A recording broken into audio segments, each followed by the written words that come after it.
Right. So the word that I can get nearest to is being. Being, right. All there is being. This Right. room is being, this is being, there is only beingness. Right. And what arises in beingness, as a part of beingness, is the dream of separation, what I call the dream of being a separate individual.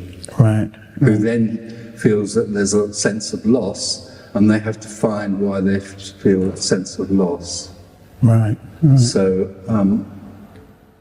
so what we see in the world is a manifestation of seeking. Everyone in the world that believes they are a separate individual is a seeker. So everybody in this apparent world is seeking something or the other, and in the end, of course, they're seeking what some people call enlightenment. But enlightenment, in the only secret terms, is simply the end of the dream of individuality. Right. Right. Am I going on a bit? No. You told me you wouldn't speak very much, so anyway. But Well, I don't. Initially, with that sort of question, who am I? Right. A whole lot of things come out to describe the communication out of the open secret, and that is really, in simple terms, the message is that there isn't anyone in this room at the moment. There isn't any individual. There isn't any who. Right. Right. There's only being. Right. Right. So there's nothing. There's no one here. There simply is being. Right.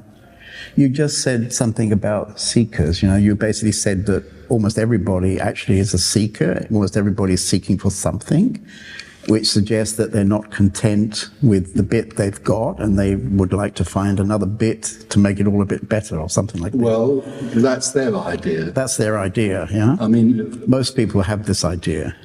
yes. So people are somehow motivated to look because there's a sense that it's not whole and complete, yeah?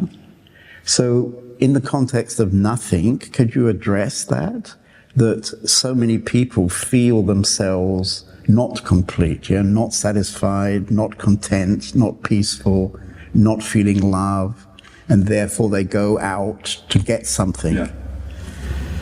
In the context of nothing, I think we have to be clear about the nature of what I call nothing. No thing.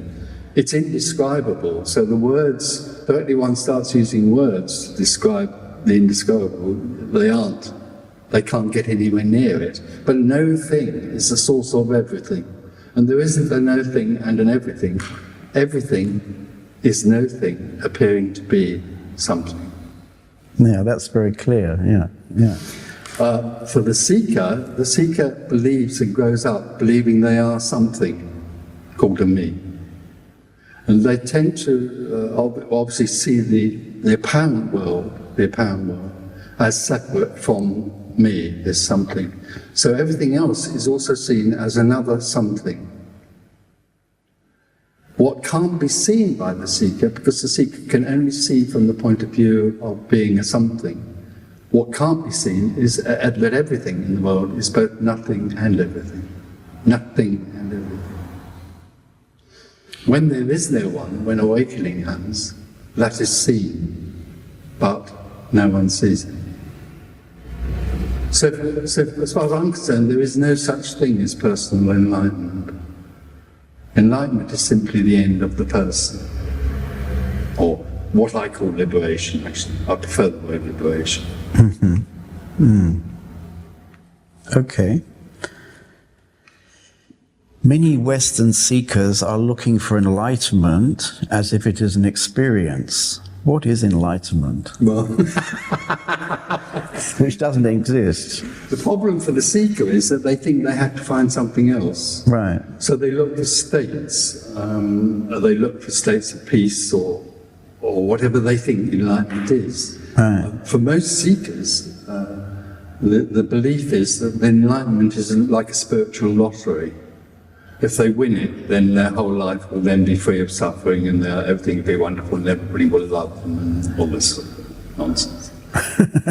That's the mind's idea of what enlightenment is like. Right. But for the seeker, there is always a seeking. The individual, all the time there is separation. There cannot be anything other than seeking wholeness. Separation from wholeness creates seeking for wholeness.